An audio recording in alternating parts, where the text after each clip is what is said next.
তোসিফ গর্ত কর আমরা এখানে অনেক বড় বাড়ি বানাবো। না না, আমরা এখানে বাড়ি বানাবো না, এখানে অনেক বড় একটা পুকুর বানাবো। হ্যাঁ ঠিক বলছো, আমরা এখানে মাছ চাষ করব। হ্যাঁ হ্যাঁ, তাড়াতাড়ি গর্ত কর, আমরা এখানে পাঙ্গাস মাছ আর রুই মাছ চাষ করব। তুই তাড়াতাড়ি গর্ত কর। হ্যাঁ তুই ঠিক বলছো, আমরা এখানে ইলিশ মাছের চাষ করব, আরো বড় করে গর্ত কর।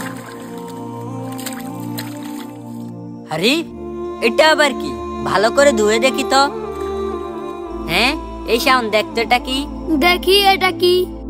তো বন্ধুরা, আমাদের ভিডিওটি ভালো লাগলে চ্যানেলটা সাবস্ক্রাইব করবেন। আরে তোসিফ, এটা তো হীরা রে, আমরা তো এবার কোটিপতি হয়ে গেলাম রে। কি আমরা মানি? এটা তো আমি পাইছি, আমারে দে। তুই পাইছ দে, কি হয়েছে? আমরা দুজনে তো এখানে খেলতাছি, দে আমরা দুজনে ভাগ করে নি। হ্যাঁ, কিসের ভাগ দিব তোকে? এটা তো আমি পাইছি, এটা আমি আমার মাকে গিয়ে দিব। থাক, আমাকে ভাগ দেওয়া লাগবে না, চল আমরা দুজনে হাত মুখ ধুয়ে নি। আচ্ছা ঠিক আছে, তাহলে চল। চল।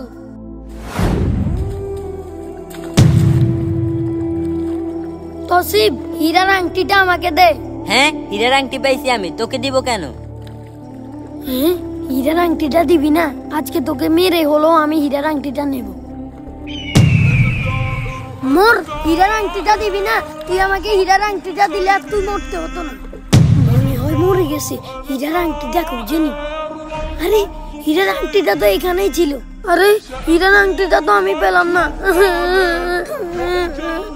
আমি মনে হয় আমার বন্ধুকে মেরে ফেলেছি। হে আল্লাহ, তুমি আমাকে মাফ করে দাও। তোমরা কে কে বন্ধুকে ভালোবাসো এই ভিডিওতে একটি কমেন্ট করো।